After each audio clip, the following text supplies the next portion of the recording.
মোদি তো আপনার সাথে দেখা করতে আসেন নাই, আপনি হাইদে গেছেন। মানে যে গ্রামে একটা কথা বলে, গায়ে মানে না আপনি মোড়ল, পাবলিক দাম দেয় না, তারপরেও চাপাবাজি করে বেড়ায় আমার মামু অমুক, আমার খালু অমুক। এমনি এমনি ভারত সহযোগিতা করে নাই। কাজী এত কৃতজ্ঞতা চিত্তে, এত দালালি চাটুকারিতা 21 বছর আওয়ামী লীগ ক্ষমতায় ছিল না। বাংলাদেশের স্বাধীনতা সার্বভৌমত্ব ছিল, মুক্তিযুদ্ধে সহযোগিতা করেছে ভারত। আমাদের সীমান্তবর্তী বড় একটি প্রতিবেশী দেশ, তাদের সাথে বৈরিতা করা যাবে না, বন্ধুত্ব করতে হবে, মুক্তিযুদ্ধের কারণে কৃতজ্ঞতা স্বীকার করতে হবে। আওয়ামী লীগের নেতাদের এই কথার সাথে আমাদের দ্বিমত নাই। আমরাও মনে করি যে ভারত মুক্তিযুদ্ধে আমাদেরকে যেভাবে সহযোগিতা করেছে তার জন্য ভারতকে আমাদের ধন্যবাদ দেওয়া উচিত। 4500 বর্ডার ভারতের সাথে বাংলাদেশের, নিশ্চয়ই যদি ভারত এবং বাংলাদেশের সাথে বৈরী সম্পর্ক থাকে সেটা বাংলাদেশ ভারত কারো জন্যই ভালো না। আমরা একটা ভারসাম্যপূর্ণ সম্পর্ক চাই। কিন্তু দেশ স্বাধীনের পর 72 থেকে যদি আজকে অদ্যাবধি বাংলাদেশের প্রতি ভারতের আচরণটা দেখেন, তাহলে সেটা কি মনে করেন?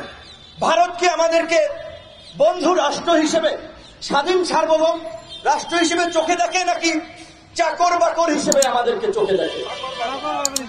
প্রধানমন্ত্রী কিছুদিন আগে খুব প্রাউড ফিল করেছেন যে ভারতের প্রধানমন্ত্রী নরেন্দ্র মোদী ক্ষমতায় আসার পরে, তৃতীয়বার সরকার গঠনের পরে আমি দেখা করেছি, খুব গর্ববোধ করেছেন।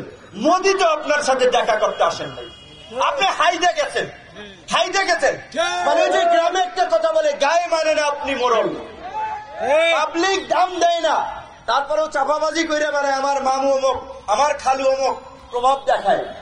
আপনি গেছেন ক্ষমতায় থাকার জন্য, তার কাছে তোয়াজ করার জন্য, তাকে খুশি করার জন্য যে মোদী মশাই চীন আমাকে দাওয়াত দিছে, আমি চীন যাচ্ছি, দয়া করে আপনারা মাইন্ড করবেন না, কারণ আপনাদের চরণে সবসময় আমাদের, আপনার কি বলবেন, কপাল ললাট আমরা সবসময় এঁকে দেব আপনাদের পদচরণে।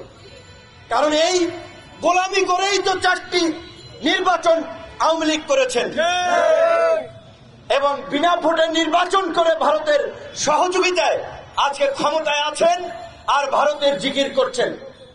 আজকে পরিষ্কার হয়ে যাচ্ছে দেশের মানুষের কাছে, সেই দেশ স্বাধীনের পর 72 সালে বঙ্গবন্ধুর শাসনামলে অভ্যন্তরীণ নৌ ট্রানজিটের স্বাক্ষর হয়েছিল, যেটি 65 সালে পাক ভারত যুদ্ধের পরে বন্ধ ছিল। ভারত কলকাতা এবং এই পূর্বাঞ্চলের রাজ্যগুলোতে পণ্য পরিবহনের জন্য বাংলাদেশের তার নদীপথ ব্যবহার করার প্রয়োজন হচ্ছিল। 47 সালে পাকিস্তান ভারত ভাগ হয়। 65 সালে ভারত পাকিস্তান যুদ্ধের পরে পাকিস্তান বন্ধ করে দিয়েছিল। তখনই ভারত প্ল্যান নিয়েছিল, পরিকল্পনা নিয়েছিল পাকিস্তানকে দুর্বল করার জন্য, শক্তিশালী পাকিস্তানকে ভেঙে ফেলতে হবে। তাই তারা আমাদের মুক্তিযুদ্ধে সহযোগিতা করেছে, যেটাকে বলে উইন উইন পজিশন। এমনি এমনি ভারত সহযোগিতা করে নাই। কাজী এত কৃতজ্ঞতা চিত্তে, এত দালালি চাটুকারিতা করা বোধহয় ঠিক না এবং দুঃখজনক। প্রধানমন্ত্রীর জায়গা থেকে যখন এই কথা বলা হয় সেটা আরো উদ্বেগজনক। সেই 72 থেকে শুরু হয়েছে। আওয়ামী লীগ ক্ষমতায় ছিল কবে? 75 থেকে 96 পর্যন্ত 21 বছর আওয়ামী লীগ ক্ষমতায় ছিল না। বাংলাদেশের স্বাধীনতা সার্বভৌমত্ব ছিল, যেই কারণে এই জিয়াউর রহমান 78 সালে যখন মিয়ানমার থেকে রোহিঙ্গারা দেশে এসেছিল, রোহিঙ্গাদেরকে হুমকি দিয়ে মিয়ানমারে পাঠাতে পেরেছিল। 1992 সালে বেগম খালেদা জিয়া প্রধানমন্ত্রী থাকা অবস্থায় আবার যখন রোহিঙ্গাদেরকে মিয়ানমার শয়তানি করে এখানে পাঠিয়েছিল, তখনও বাংলাদেশ রোহিঙ্গাদেরকে ফেরাতে সক্ষম হয়েছিল। আর ভারতের সেবাদাস লেন্দুবদর্জির সরকার আজকে ক্ষমতায়। আজকে 12 লক্ষ রোহিঙ্গা 2017 সাল থেকে এই দেশের মধ্যে আছে। এখন পর্যন্ত 17 জন রোহিঙ্গাকে এই লেন্দুবদর্জির সরকার পাঠাতে পারে নাই। বড় বড় কথা। এমনকি এই রোহিঙ্গা নিয়ে যখন জাতিসংঘে আলোচনা হয়, প্রস্তাবনা আসে, বরাবর ভারত বাংলাদেশের বিরুদ্ধে এবং মিয়ানমারের পক্ষে অবস্থান নিয়েছে।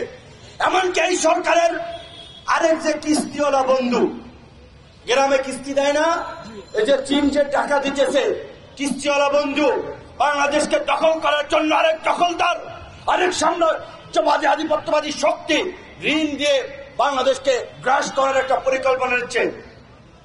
এই চীনও কিন্তু জাতিসংঘে বাংলাদেশের পক্ষে দাঁড়ায় না।